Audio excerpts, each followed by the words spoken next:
why should we fund the projects and the development of someone and countries which are so far away? How do we benefit from it?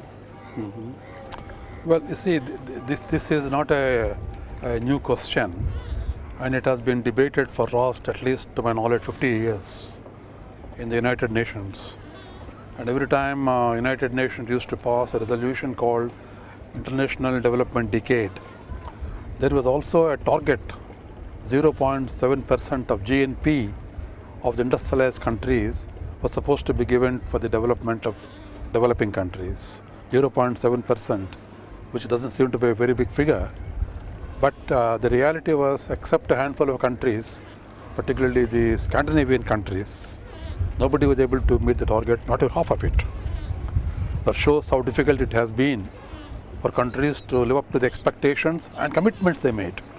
It's not a simple resolution of General Assembly, means a commitment made by a country saying that for purpose of international development cooperation, they would transfer 0.7% of GNP to appropriate, not necessarily United Nations, OECD, bilateral, multilateral, everything put together. Even then it is not fulfilled. That shows how difficult it is to carry conviction with the governments and even more to the people as to why helping those in a faraway African country or Asian country is good for them, and that has always been the major impediment to that. And people have tried several ways. One is to talk about economic imperative, namely that if 1/3 of humanity is malnourished, underfed, and with high child mortality, it has got economic impact. Inefficiency anywhere cannot but erode efficiency somewhere else. The economic argument was put forth, but that obviously was not strong enough. Then the environmental aspect came up. Namely, we are living in a shrinking world. That suppose somebody, I give an example.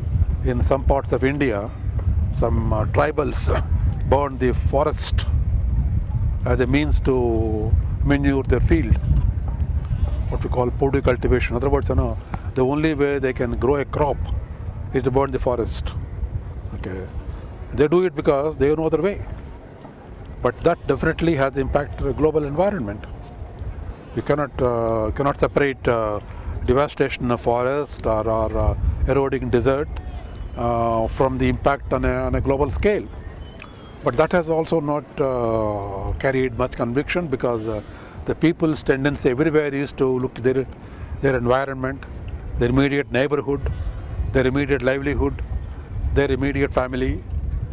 And all that may sound very logical and even rational, but somehow the people at large in the Western countries, OECD countries, more than Europe, in fact, and the United States, for example, there has never been any constituency for international development cooperation. Now this question of why an average European citizen in France or Switzerland or Germany must be willing to let his government spend part of what he contributes to the government towards development aid must be viewed in the context of what has happened so far.